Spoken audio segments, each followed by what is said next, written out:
Welcome to Story Tales. Please like this video and subscribe to Story Tales. I hope you enjoy the story. Let's begin. The bedroom door slammed against the wall. Maren Aldridge looked up from her textbook, her pencil freezing mid-calculation. Kaylee stood in the doorway, her face twisted with something between rage and desperation. Behind her, Clayton's broad frame filled the space, his arms crossed over his chest like he was watching a show. "Get up," Kaylee said. Her voice shook. "What?" Maren set her pencil down slowly. The math homework scattered across her bed suddenly seemed like the safest thing in the world to focus on. "I'm studying." I said, "Get up." Kaylee stepped into the room. Her hands trembled at her sides. Maren glanced past her sister to Clayton. His face wore that cold expression she knew too well, the one that meant someone was about to pay for whatever had set him off this time. His jaw worked like he was chewing nails. "What did I do now?" Maren pushed herself up from the bed. The worn mattress springs creaked under her weight. "You know what you did." Clayton's voice cut through the room. "Running your mouth to that teacher again. Telling lies." Maren's stomach dropped. Mrs. Peterson had asked about the bruise on her arm yesterday. Maren had brushed it off, said she'd bumped into a door. But Mrs. Peterson had kept pushing, kept asking questions with those worried eyes. "I didn't say anything." "Don't lie to me." Clayton stepped forward, and Kaylee moved with him like they'd rehearsed this. "She called the house today, asking about your home situation." The air in the small bedroom felt thick. Maren backed up until her legs hit the mattress. "I told her it was nothing. I told her I was fine." "Too late for that now." Clayton nodded at Kaylee. "Your sister needs to remind you what happens when you embarrass this family." Kaylee's eyes went wide. "Dad, I don't." "Do it." Something passed between them. Maren saw it in the way Kaylee's face crumpled, then hardened again. Her sister reached behind her and pulled out the orange extension cord from the hallway closet. "Kaylee."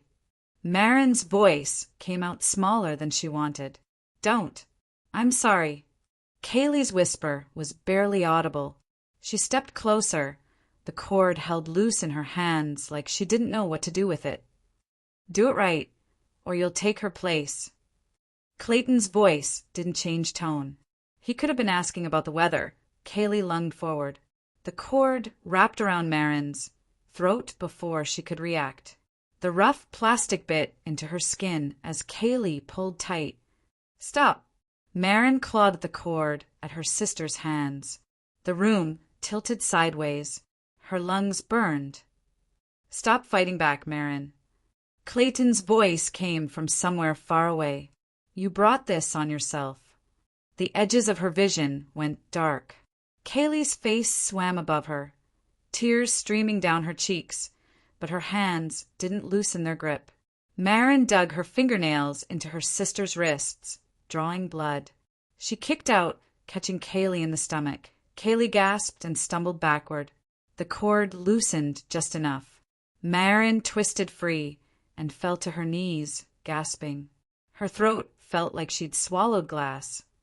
I said, "Stop fighting." Clayton stepped toward her. "No." Maren scrambled backward until she hit the wall. "No more." Something in her voice must have surprised him because he stopped. Kaylee stood frozen in the middle of the room, the extension cord dangling from her hands like a dead snake. "This isn't over." Clayton turned and walked out. "Clean up this mess." Kaylee dropped the cord and ran after him. Maren heard their voices in the hallway, low and urgent, but couldn't make out the words. She touched her throat. The skin felt raw and swollen. In the bathroom mirror. Purple marks were already forming around her neck. She pulled her hair forward to cover them, but it didn't help much. The bruises stood out like a necklace of shame. Her phone buzzed on the sink counter. A text from her co-worker at the diner. "You working tomorrow?" Maren stared at her reflection. Tomorrow felt like a concept from another lifetime. The emergency room smelled like disinfectant, and fear. Marin sat on the paper-covered exam table, her legs dangling like a child's. The nurse who'd checked her and Janelle, according to her name tag, had kind eyes and gentle hands. "The doctor will be right in," Janelle said. "How are you feeling?" "Fine." Marin's voice came out as a croak. "Just sore." Janelle looked at the marks around Marin's throat. "Honey, this doesn't look like just sore to me." The doctor arrived before Marin could respond. Dr. Kim was young, maybe 30, with tired eyes behind wire-rimmed glasses. "Let's take a look." She examined Marin's throat with careful fingers. "Tell me what happened." "I fell." The lie came automatically. "Got tangled up in some cords." Dr. Kim exchanged a look with Janelle. "These marks are consistent with manual strangulation. Did someone put their hands around your neck?" "No." Marin kept her eyes fixed on her hands. "It was an accident.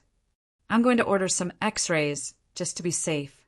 Check for any damage to your windpipe or surrounding structures." The x-ray room was cold and clinical. Marin held still while the machine hummed and clicked around her. The technician was chatty, asking about school and work, but Marin only gave short answers. Back in the exam room, Dr. Kim clipped the x-ray films to a light board. The images glowed white against the darkness. "The good news is your windpipe looks intact. No fractures there." Dr. Kim pointed to different areas on the films. "But I'm seeing some concerning things. This rib here." She tapped the image. "It's been broken before. Recently healed, but it wasn't set properly. And there's some scarring near your collarbone that suggests repeated trauma."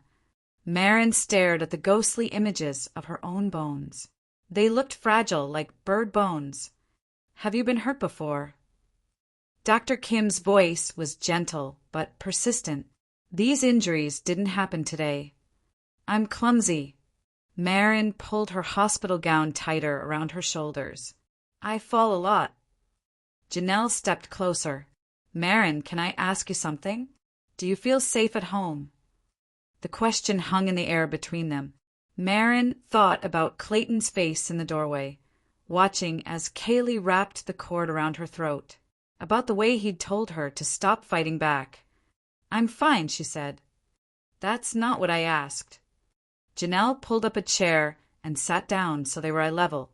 "I've been doing this job for 15 years. I've seen a lot of injuries from a lot of different causes. These don't look like accidents." Marin's throat tightened, not from the cord this time, but from something else, something that felt dangerous to acknowledge. "Even if I wasn't fine, what would it matter? Who would believe me?" The words slipped out before she could stop them. Dr. Kim and Janelle exchanged another look. "We would believe you," Janelle said quietly. "And there are people who can help." "Help how?" Marin's laugh came out bitter. "Help me find a new family? Help me pay for college when I can barely afford to eat most days? Help keep you safe? I've been keeping myself safe for 7 years. Since I was 12 and my mother decided we weren't worth the trouble anymore." The silence stretched out. Dr. Kim cleared her throat. "I have to ask, did someone do this to you today? The strangulation marks." Marin met her eyes. "If I said yes, what would happen?" "We'd have to file a report. The police would get involved. And then the system would try to protect you."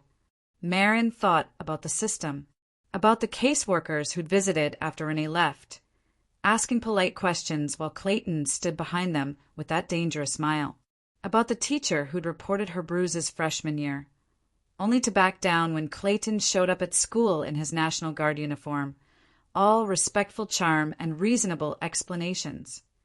"The system doesn't protect people like me," she said.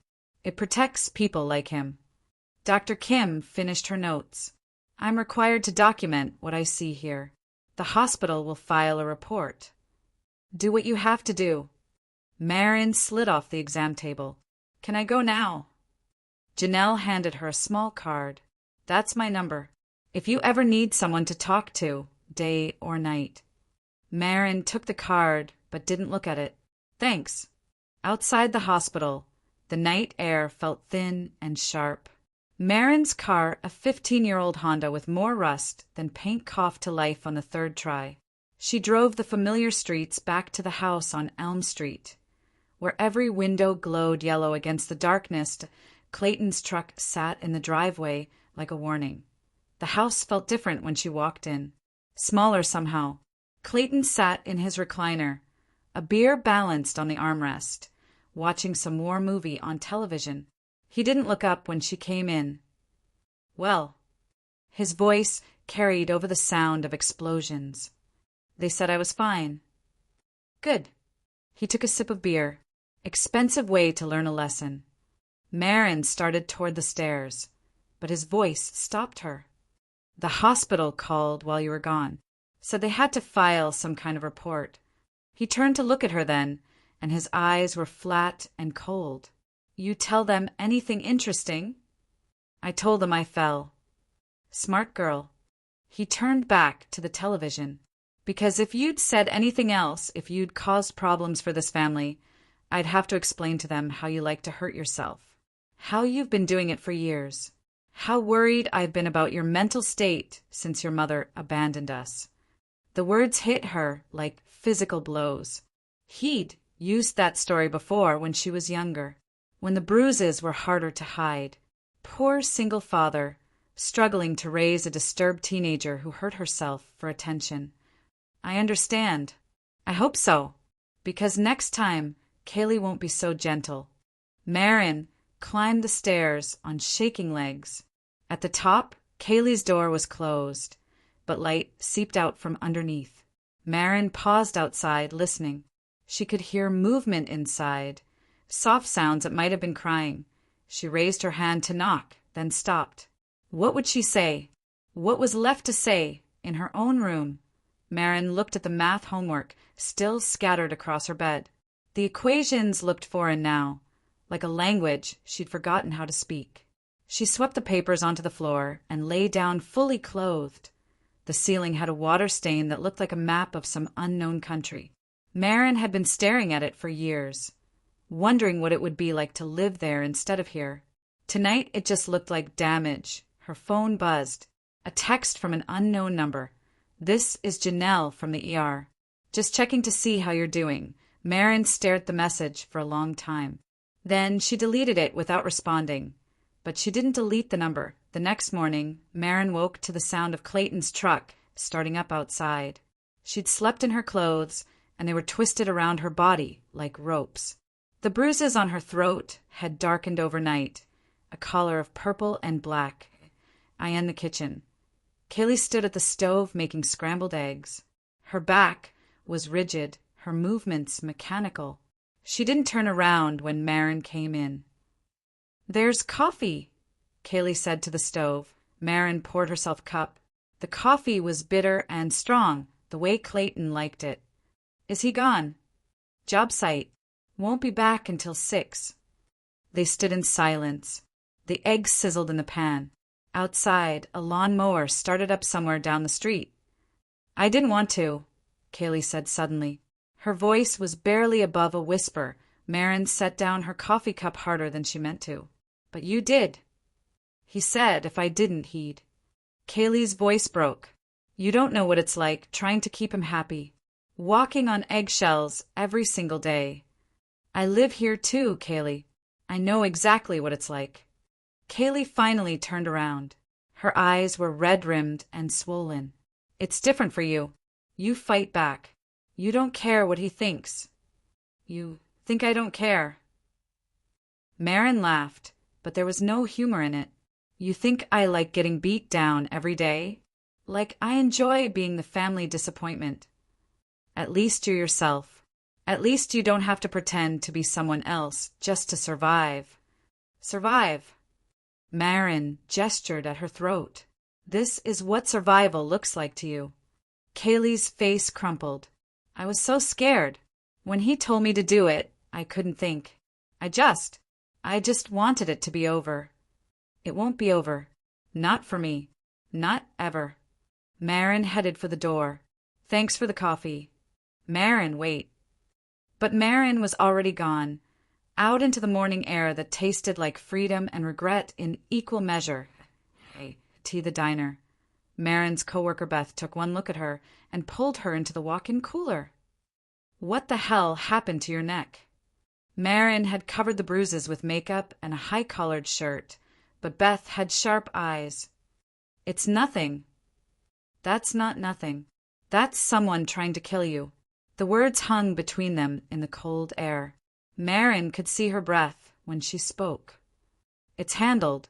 Handled how? By pretending it didn't happen. Beth grabbed her shoulders.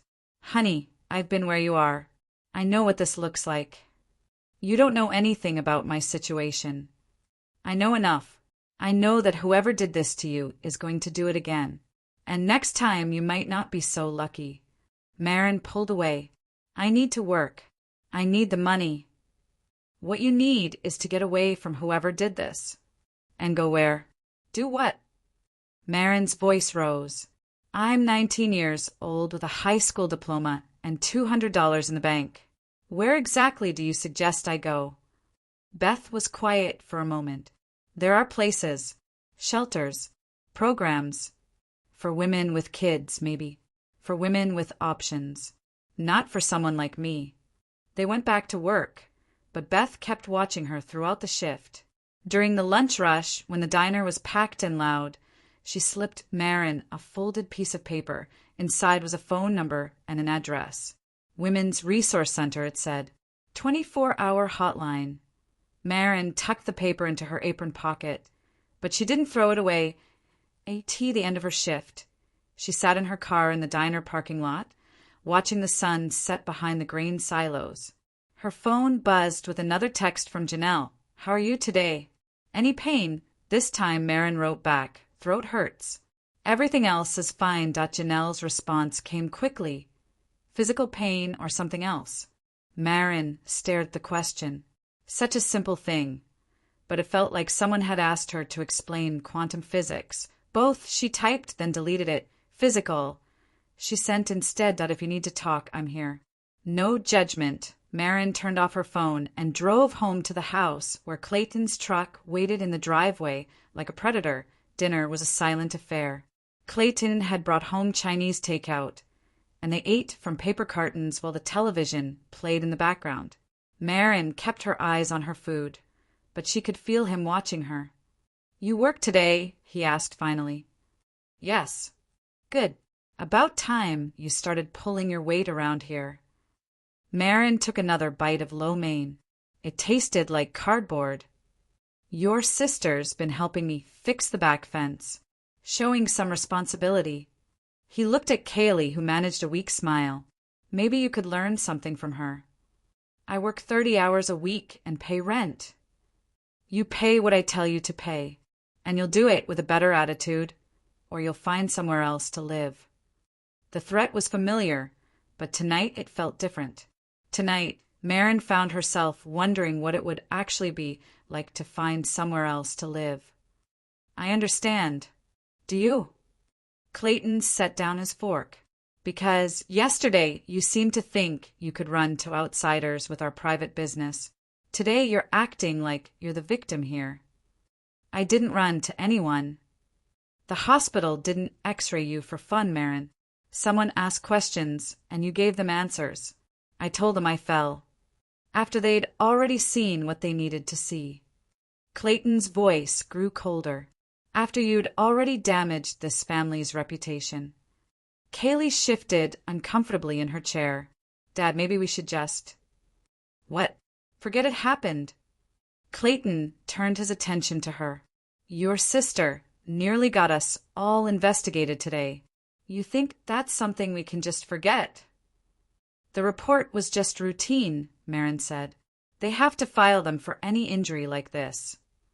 Any injury like what exactly? The question was a trap, and Marin saw it too late. If she said strangulation, she'd be admitting what really happened. If she said accident, she'd be contradicting the evidence. Any neck injury, she said finally. Clayton smiled, but it didn't reach his eyes. Right. Your accident. After dinner, Marin helped Kaylee clear the table while Clayton went back to his recliner. In the kitchen, Kaylee moved like a ghost, barely making sound as she rinsed dishes.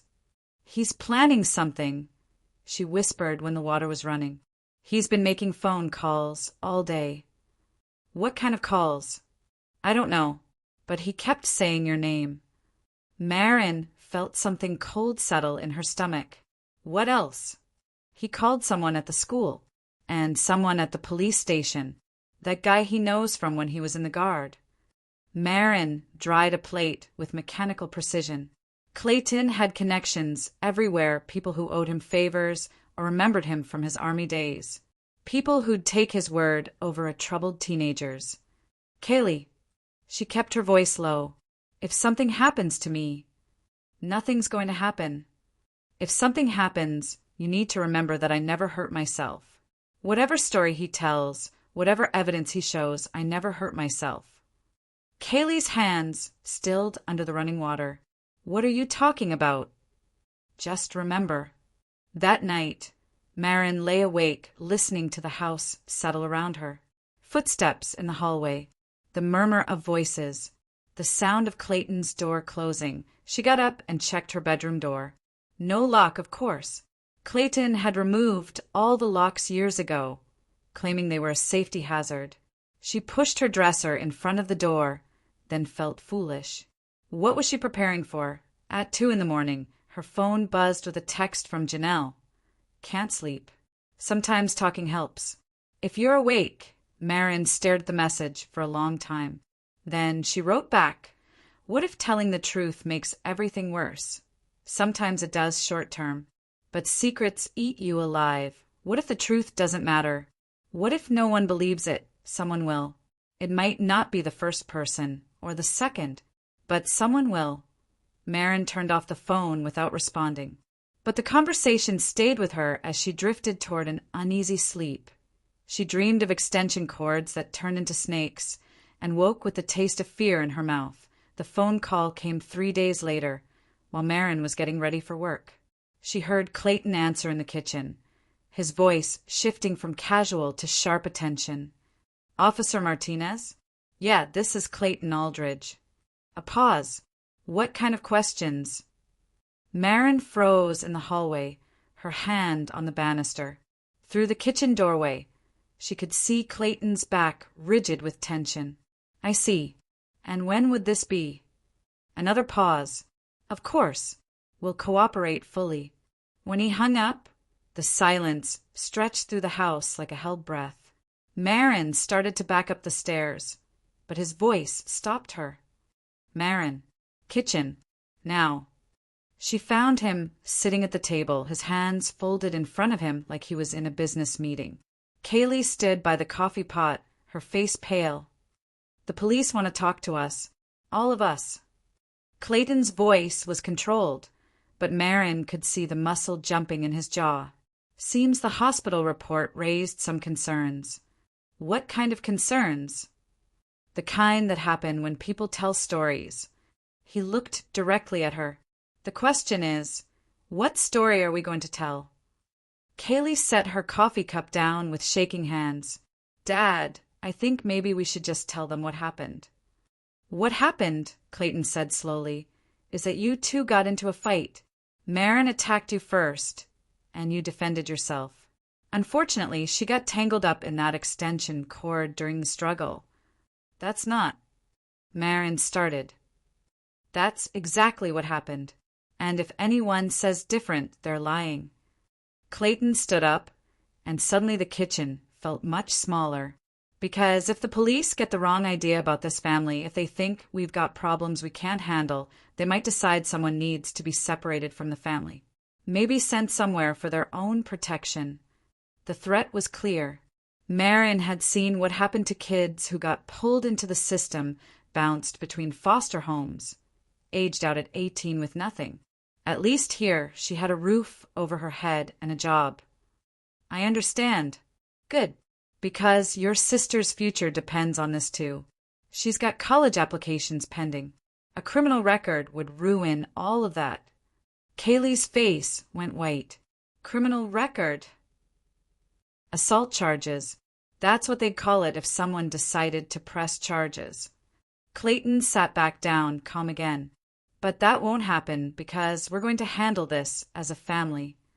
Officer Martinez was younger than Marin had expected, maybe early 30s, with kind eyes that reminded her of Janelle.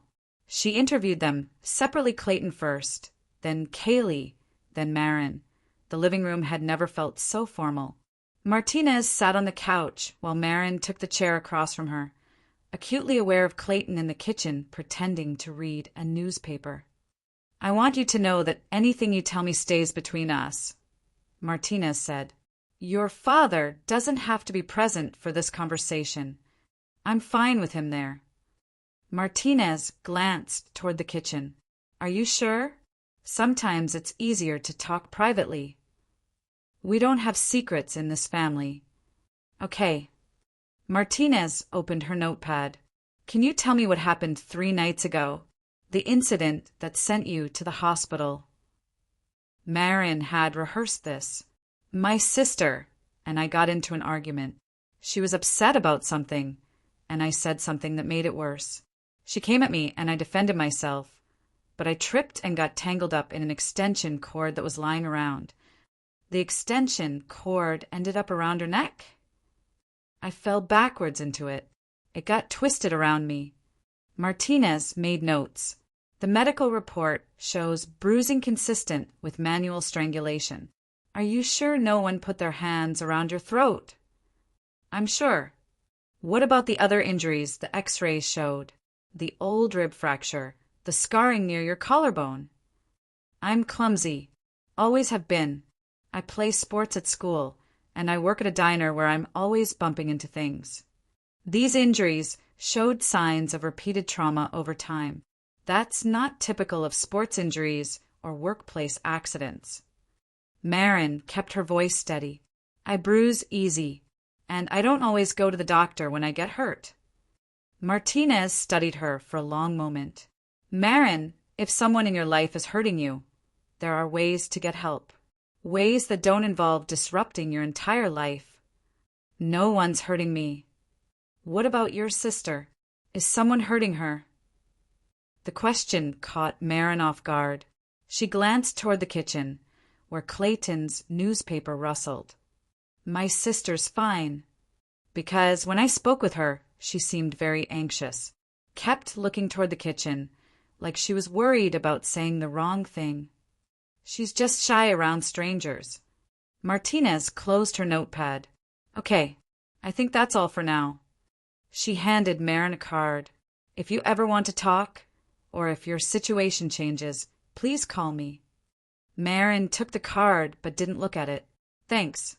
After Martinez left, Clayton called them both into the living room. "Good job, both of you." He looked at Kaylee. "You stuck to the story." "Yes." "And you didn't say anything stupid." "No, Dad." "Good, because this isn't over yet. They're going to investigate, ask more questions. But as long as we stay consistent, there's nothing they can prove." But Clayton had underestimated Officer Martinez. Over the next week, she spoke with neighbors, teachers, coworkers. She pulled school records and medical records. She talked to the other nurses at the hospital who had treated Marin over the years. The picture that emerged wasn't pretty. Mrs. Henderson from next door remembered late-night shouting matches and the sound of something hitting the wall. She'd seen Marin sitting on the front porch at odd hours, sometimes with visible bruises. Mr. Thompson, Marin's chemistry teacher, had documented 3 separate incidents where he'd noticed injuries and Marin's reluctance to discuss them. Beth from the diner told Martinez about the conversation in the walk-in cooler, about Marin's desperation and fear. When Martinez returned the following Monday, she brought back up. "Clayton Aldridge, you're under arrest for child endangerment and obstruction of justice." The handcuffs clicked around his wrists with a sound like breaking bones. "Kaylee Aldridge, you're being charged with aggravated assault." The next few hours passed in a blur of police cars and paperwork. Neighbors gathered on their front porches to watch the drama unfold.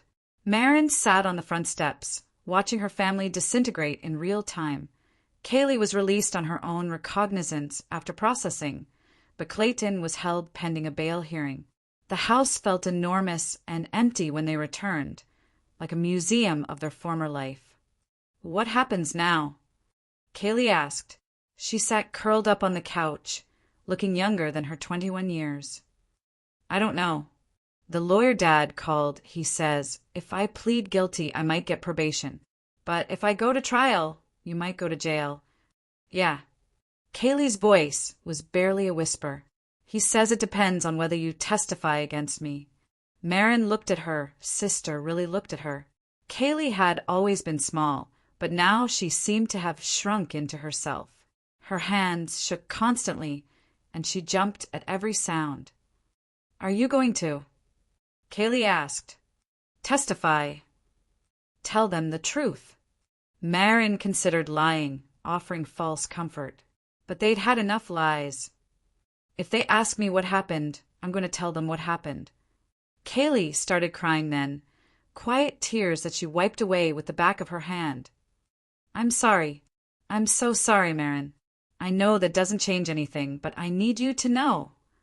"Don't. Please. Just let me say this." Kaylee turned to face her. "I was scared. Every single day, I was scared of him.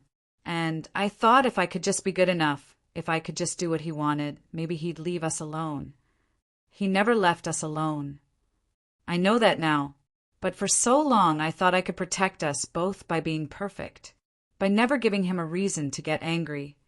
You can't protect someone by hurting them." "I know." Kaylee's voice broke. "I know, and I hate myself for it. But in that moment, when he told me to do it, all I could think about was what he'd do to me if I said no." Maren stood up. She couldn't sit still anymore, couldn't pretend this conversation would fix anything. "You made a choice. You chose him over me." That's exactly what you did. And now you want me to feel sorry for you because it didn't work out the way you planned." Maren walked to the window. Outside, the street looked normal. Kids riding bikes. Someone mowing their lawn. Like the world hadn't just fallen apart. "I don't expect forgiveness," Kaylee said quietly. "I just wanted you to understand." "I understand perfectly. You were scared, so you hurt me instead of standing up to him. That's not complicated." The silence stretched between them. Finally, Kaylee went upstairs to her room, leaving Maren alone with the echoes of their childhood. The arraignment was held in a courthouse that smelled like floor wax and desperation. Maren sat in the gallery, watching Clayton appear in his orange jumpsuit. He looked smaller somehow, diminished by the handcuffs and the institutional clothing. His lawyer, a sharp-dressed man with cold eyes, entered a plea of not guilty and requested a reasonable bail. The prosecutor argued that Clayton was a flight risk and a danger to witnesses. "Your Honor, Mr. Aldridge has deep ties to this community. He's a veteran who has served his country with honor. These charges stem from a family dispute that has been blown out of proportion." The judge, a woman in her 60s with steel-gray hair, looked unimpressed. "Mr. Aldridge, you're accused of systematically abusing your daughter for years and coercing your other daughter into committing assault. That's not a family dispute. That's a pattern of domestic violence." Bail was set at $50,000. Clayton's lawyer whispered something in his ear, and Clayton's face went dark with rage. He turned to look at the gallery, his eyes finding Maren in the crowd. Even from across the courtroom, even with guards and lawyers between them, his stare felt like a physical threat. Maren forced herself to meet his eyes and not look away. Kaylee's hearing was different. She sat small and hunched at the defendant's table, crying before the proceedings even began. Her court-appointed lawyer, a tired-looking woman in her 40s, spoke quietly about Kaylee's clean record and her status as a victim of abuse herself. "Your Honor, my client was coerced into this action by her father, who has a documented history of controlling and violent behavior. She's willing to accept responsibility for her actions, but we believe the circumstances warrant consideration. The prosecutor, the same man who'd argued against Clayton's bail, was less sympathetic. The defendant wrapped an electrical cord around her sister's throat and strangled her nearly to unconsciousness. Regardless of her motivations, this was a serious assault that could have resulted in death. The judge ordered psychological evaluations for both Clayton and Kaylee and set a trial date for 6 weeks out, outside the courthouse. Kaylee's lawyer pulled Maren aside. "I need you to understand something. Your testimony is going to determine what happens to your sister. If you testify that she was coerced, that she was acting under duress, she might get probation and mandatory counseling. If you testify that she acted voluntarily, she goes to jail. Possibly. The prosecutor is pushing for a felony conviction." Maren looked at Kaylee, who was sitting on a bench nearby, staring at her hands. "What do you think I should do?" "I think you should tell the truth, whatever that is for you." The weeks leading up to the trial passed in a strange suspension of normal life. Clayton remained in jail, unable to make bail. The house on Elm Street felt different, without his presence larger, but also more fragile, like a house of cards waiting for a strong wind. Kaylee started seeing a counselor twice a week, part of her pretrial release conditions. She came home from these sessions looking drained and hollow-eyed. "She wants to know about my childhood," Kaylee told Maren one evening. They were eating cereal for dinner, both too exhausted to cook. "About all the things Dad did." "What do you tell her?" "The truth, I guess. For the first time in my life." Kaylee stirred her cereal absently. "It's harder than I thought it would be." "Telling the truth." "Admitting that I knew it was wrong. All of it.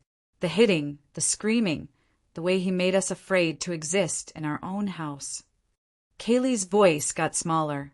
"I spent so many years telling myself it was normal, that all families were like this." Maren didn't respond. She'd never had the luxury of pretending it was normal.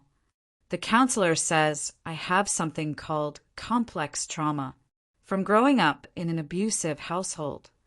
Kaylee laughed, but there was no humor in it, like I needed a fancy name to explain why I'm so messed up. "Are you going to testify?" "I have to, as part of the plea agreement." Kaylee set down her spoon. "I have to tell them everything. About what he made me do, about how long it's been going on. What about his trial? I'll have to testify there too. Against him." The thought seemed to terrify her more than the prospect of jail time. Maren's phone had been ringing for days with calls from reporters and true crime podcasters who'd gotten wind of the story. She ignored them all, but their voicemails painted a picture of how the case was being perceived. Daughter testifies against father in shocking abuse case. Sister versus sister in strangulation trial. They made it sound like entertainment. Janelle, the nurse from the ER, had kept in touch with regular text messages. She never pushed, never asked invasive questions, just checked in with simple messages. "How are you today? Thinking of you. Here if you need to talk." After a particularly bad day, Kaylee had a panic attack at the grocery store, and Maren had to leave work early to bring her home. Maren finally called the number. "Janelle? It's Maren. From the hospital. Honey, how are you holding up?" "Not great." Maren was surprised by how good it felt to say it. "Everything's falling apart, and I don't know how to hold it together." "Where are you right now?" "Home. Kaylee's upstairs sleeping off another panic attack, and I don't know what I'm doing." "Want some company? I get off shift in an hour." Janelle arrived with coffee and pastries from a bakery downtown. She sat at the kitchen table like she belonged there, like she'd been coming over for years. "You know, when I first saw you in the ER, I thought you were one of the strongest people I'd ever met," she said. "I didn't feel strong. That's the thing about strength. It doesn't feel like what you think it should feel like. It feels like getting up every morning, even when you don't want to. It feels like telling the truth, even when it's going to hurt people you care about. I don't know if I care about them anymore. The words came out before Marin could stop them. Is that awful? My own family and I can't forgive them. Forgiveness isn't required. It's not something you owe anyone, especially people who hurt you. Everyone keeps talking about healing and moving on. The victim's advocate, the counselors, they all seem to think forgiveness is part of the process. Maybe for some people, but not for everyone. Janelle leaned forward. You get to decide what healing looks like for you. And if that doesn't include forgiveness, that's okay. For the first time in weeks, Marin felt like she could breathe. The day before the trial, Marin received an unexpected visitor. She was getting ready for work when the doorbell rang. Through the peephole, she saw a woman she hadn't seen in 7 years. Renee Aldridge looked older, thinner, with lines around her eyes that hadn't been there when she left. She wore a navy blue dress and carried a small purse clutched tight in her hands. Hello, Marin. Mom. The word felt strange in her mouth. Can I come in? I think we need to talk. Against her better judgment, Marin stepped aside. Renee walked into the living room and looked around like she was visiting a museum of her former life. The house looks the same. Pretty much. Renee sat on the edge of the couch, perched like she might need to run at any moment. I heard about what happened, about the trial. Where did you hear about it? Clayton called me. From jail. Renee's hands twisted around the handle of her purse. He asked me to come testify as a character witness. Are you going to? I don't know. That's why I'm here. Marin sat down across from her, studying this woman who had given birth to her but felt like a stranger. He says you've been having problems for years, that you've been acting out, hurting yourself. He's worried about your mental health. And you believe him? I don't know what to believe. You were always such an angry child, even before I left. Always fighting with him, always causing drama. The word stung more than Marin had expected. I was 12 when you left. I was a child. You were a difficult child. I was a scared child. There's a difference. Renee looked away. Clayton said you've been making up stories about him, about your childhood. He thinks you might need professional help. Professional help. Marin laughed. Like the kind Kaylee's getting? The kind that's helping her remember all the things he did to us that she spent years pretending didn't happen. Kaylee's always been impressionable. She goes along with whatever story she thinks people want to hear. What about the x-rays? What about the medical evidence? Did I impressionably break my own ribs? Renee's face flushed. Clayton said you've been hurting yourself for attention ever since you were small. And you believe that. I believe that you were never happy. Not with him. Not with me. Not with anything we tried to give you. What you tried to give me. Marin stood up, anger flooding through her like electricity. You gave me nothing. You left me with him and never looked back. I had to leave. You don't understand what it was like living with him. I understand exactly what it was like. I lived with him for 7 more years after you decided it was too hard. Renee's eyes filled with tears. I couldn't take you with me. I had nowhere to go, no money. But you could take Kaylee. The silence stretched between them. Finally, Renee spoke. Kaylee was easier.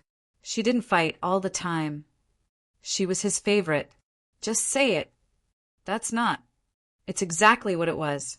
You took his favorite daughter and left the one he hated. Renee stood up abruptly. I came here to give you a chance to tell me the truth, to explain your side of things. This is my side of things. This is the truth. And if you can't see it, if you're still choosing him over your own children, then nothing's changed. I'm trying to do what's best for this family. This family stopped existing the day you walked out that door. Renee headed for the front door, then stopped. For what it's worth, I'm sorry things turned out this way. No, you're not. You're sorry you got caught in the middle of it. After Renee left, Marin sat in the empty living room and felt something inside her break loose. Not her heart that had been broken for years. Something else. Some last connection to the idea that her family could be salvaged. When Kaylee came downstairs an hour later, she found Marin sitting in the same spot, staring at nothing. Was someone here? I heard voices. Mom came by. Kaylee went very still. What did she want?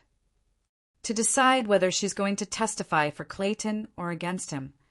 What did you tell her? The truth. What I always tell everyone. Kaylee sat down next to her. What did she decide? I think she decided a long time ago. She just needed to convince herself she had good reasons.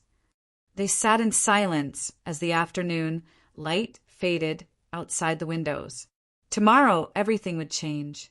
The trial would begin, and all the secrets they'd spent their lives protecting would be dragged into the light. But tonight they were just two sisters in an empty house, waiting for morning to come. The courthouse was packed on the first day of Clayton's trial. Marin had expected it to be quieter, more private. Instead, she found herself walking through a gauntlet of reporters and curious onlookers who treated her family's pain like a spectacle. She took a seat in the front row of the gallery, directly behind the prosecutor's table. Clayton sat 30 feet away, wearing a suit that made him look respectable, almost dignified. But Marin could see the tension in his shoulders, the way his jaw worked like he was grinding his teeth to powder. The prosecutor, Miss Chen, was a small woman with sharp eyes and a voice that cut through the courtroom chatter like a blade. In her opening statement, she painted a picture of systematic abuse, of a man who used fear and violence to control his family. Clayton Aldridge turned his home into a prison, she told the jury. He used his military training and his physical presence to terrorize his daughters. When the older daughter, Kaylee, tried to protect her sister, he turned her into a weapon against her own family. Clayton's lawyer, the same cold-eyed man from the arraignment, told a different story. He spoke of a struggling single father, a veteran trying to raise two difficult daughters after their mother abandoned them. Clayton Aldridge is not perfect, he said. He's a man who made mistakes while trying to hold his family together.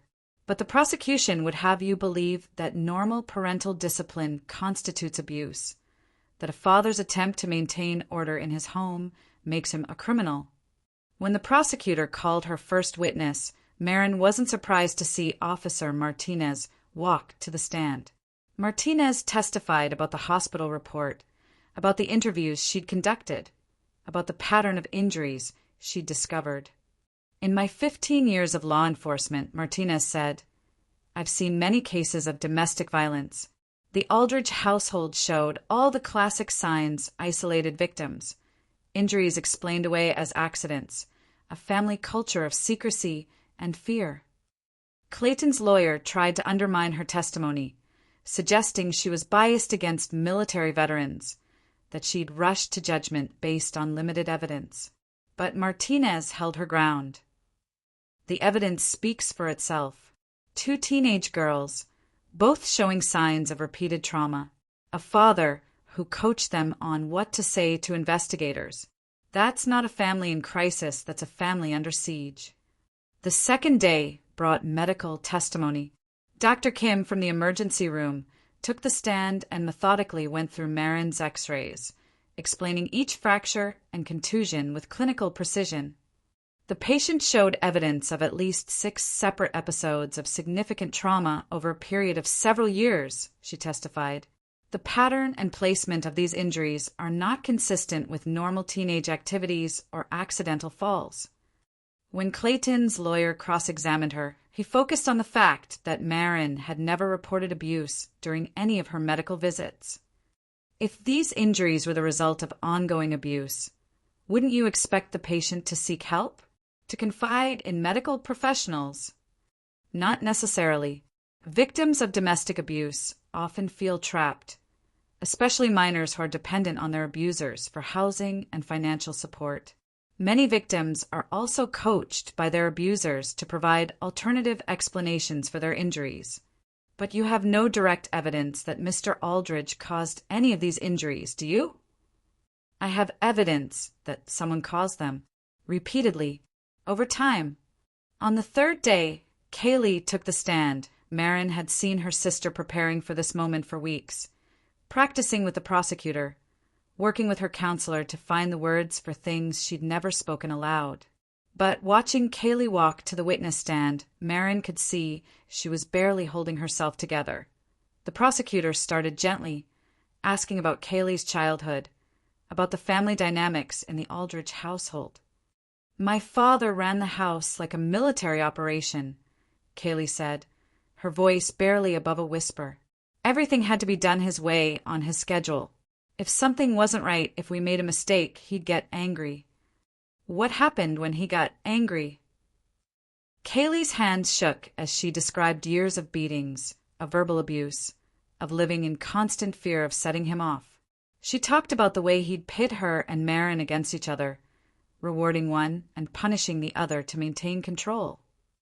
He used to tell me that I was the good daughter, that I was smart and responsible, but he'd say it right in front of Marin, like he was trying to make her feel worse about herself. Did you try to protect your sister? I thought I was protecting her. I thought if I could just be perfect, if I could keep him focused on me being good, maybe he'd leave her alone. Kaylee's voice broke, but it didn't work. It just made things worse between me and her. When Ms. Chin asked about the night of the strangulation, Kaylee broke down completely. He told me I had to do something about Marin, that she was causing problems for the family, and it was my responsibility to handle it. The words came out between sobs.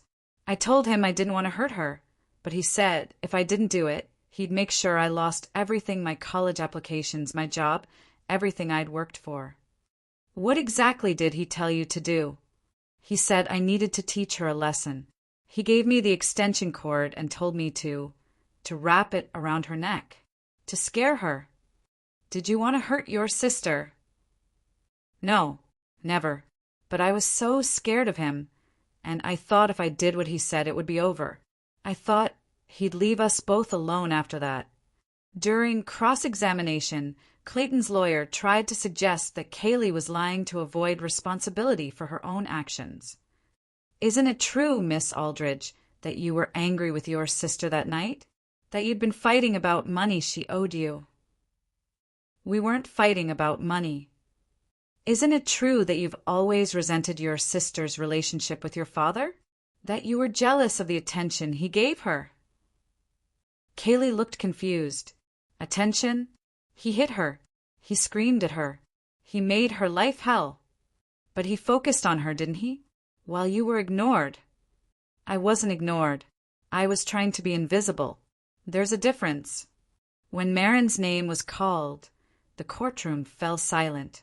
She walked to the witness stand on legs that felt like water, acutely aware of every eye in the room watching her. The oath felt surreal, swearing to tell the truth in a room where so many lies had been told about her life, her family, her pained MS. Chin started with basic questions: her age, her relationship to the defendant, where she lived. Then she moved into more difficult territory.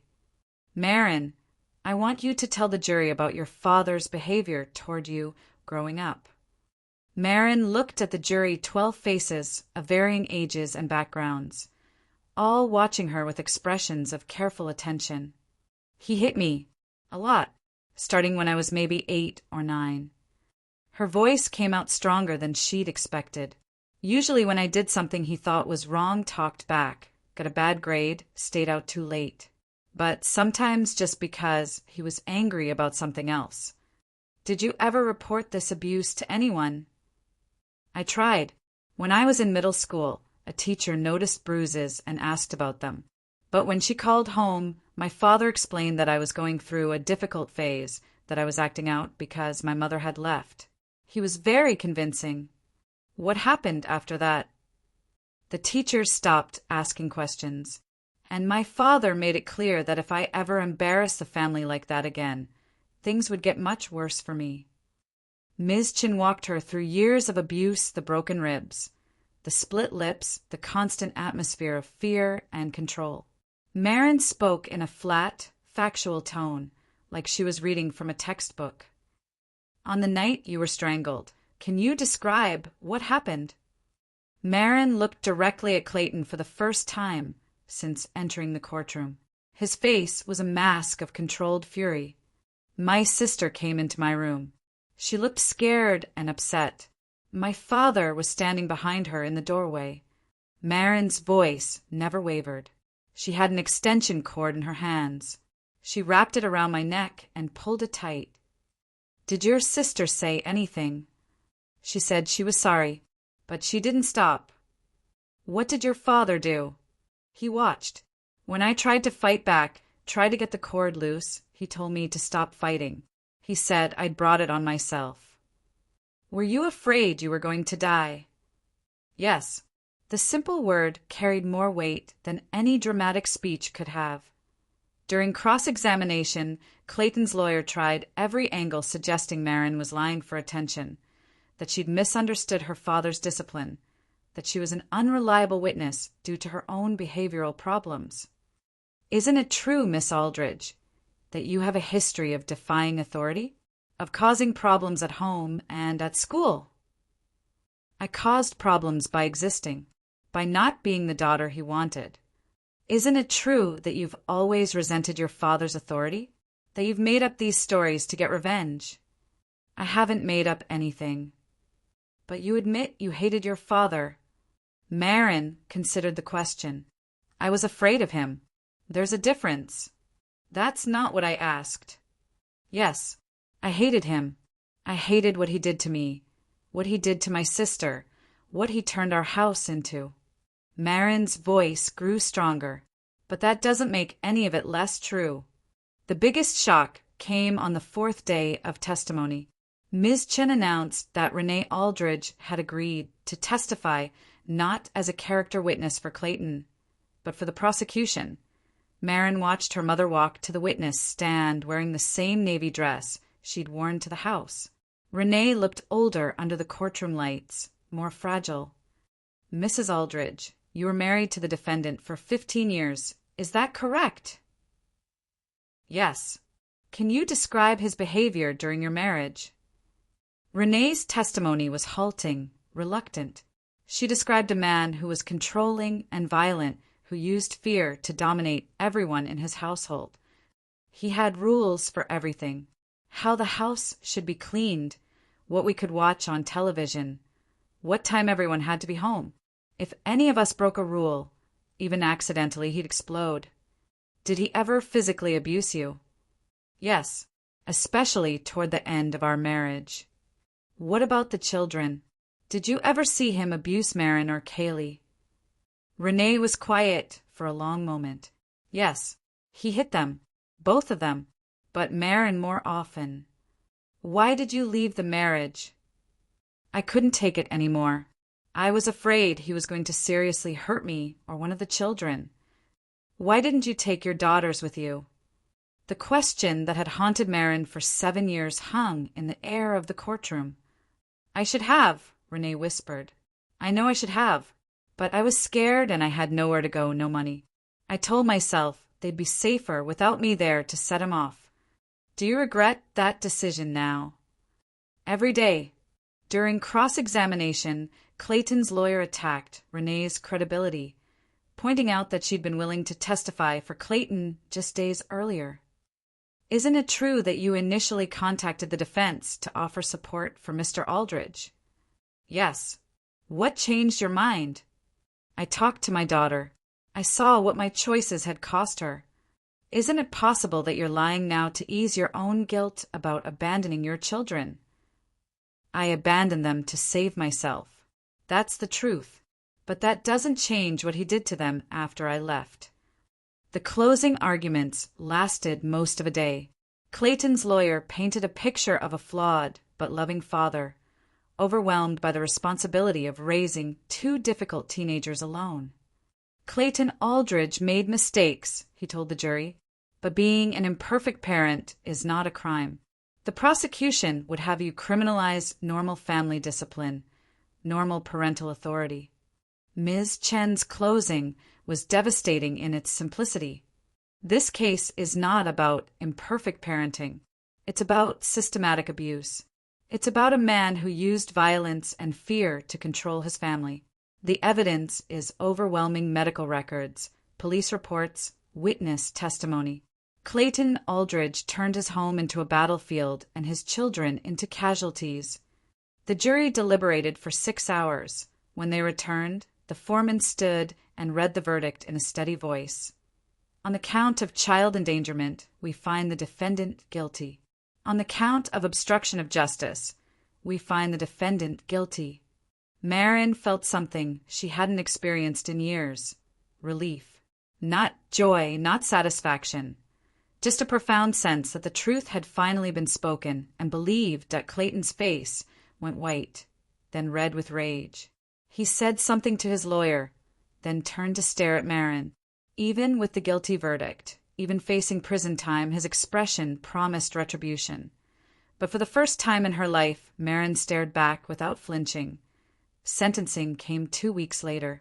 The judge gave Clayton 3 years in state prison, with the possibility of parole in 18 months. Mr. Aldridge, the judge said, you were entrusted with the care and protection of 2 children. Instead, you turned them into victims. You taught them that love comes with violence, that family means fear. The damage you've done will last far longer than your prison sentence. Kaylee's sentencing was held the same day.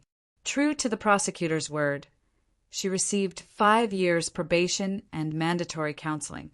No jail time. Outside the courthouse, she tried to approach Marin. I want you to know, she started. Don't.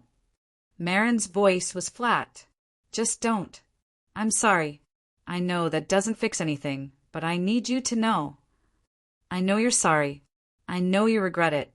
I know you were scared and felt like you had no choice. Marin finally looked at her sister, really looked at her. But you did have a choice, and you chose to hurt me instead of standing up to him. I was weak. You were weak, and I paid the price for it.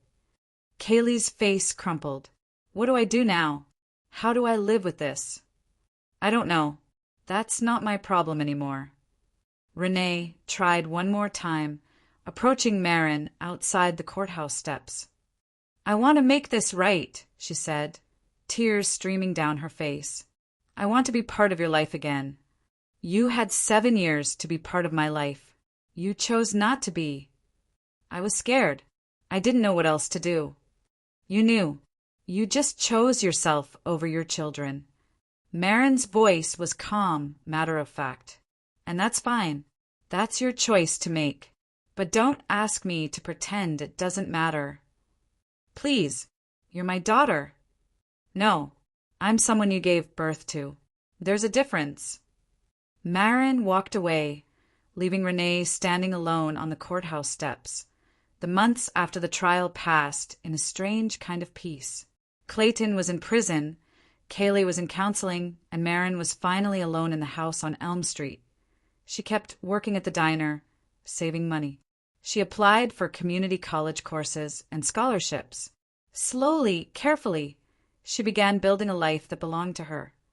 Janelle became a real friend, someone Marin could call when the silence of the house became too heavy. They met for coffee once a week, and Janelle never pushed her to forgive or heal in any particular way. You get to be angry, Janelle told her one afternoon. You get to stay angry for as long as you need to. Everyone keeps telling me that holding on to anger will hurt me more than it hurts them. Maybe. But maybe it's also the thing that keeps you safe, that reminds you that what they did was wrong. Kaylee sent letters from counseling long, rambling attempts at explanation and apology. Marin read the first few, then started throwing them away, unopened. 3 months after the trial, she ran into Beth from the diner at the grocery store. How are you doing, honey? Better. Different. Marin considered the question seriously. I'm thinking about studying law. Really? That's amazing. Not because I believe in justice or anything noble like that. Marin's smile was sharp around the edges. Because I want to make sure people like him don't slip through the cracks anymore. That sounds pretty noble to me. It's not about nobility. It's about power. They taught me what powerlessness looks like. Now I want to know what the other side feels like. One evening in late fall, Marin was walking home from her shift at the diner when she found herself taking a detour past the old elementary school, then past the park where she used to hide when things got bad at home. She ended up standing in front of the house on Elm Street, her house, though it wouldn't be for much longer. The landlord had put it up for sale, and Marin had decided not to renew the lease. Too many ghosts, too many bad memories soaked into the walls. The windows were dark except for the kitchen light she'd left on. Tomorrow she'd start packing, start the process of sorting through the detritus of her family's life. As she stood there, a car pulled up across the street. For a moment, her heart jumped. Some part of her still expected Clayton to appear, despite knowing he was locked up for at least another year. But it was just a neighbor coming home from work. Marin looked at the house one more time, then turned and walked away. She didn't look back. There was nothing behind her worth seeing anymore.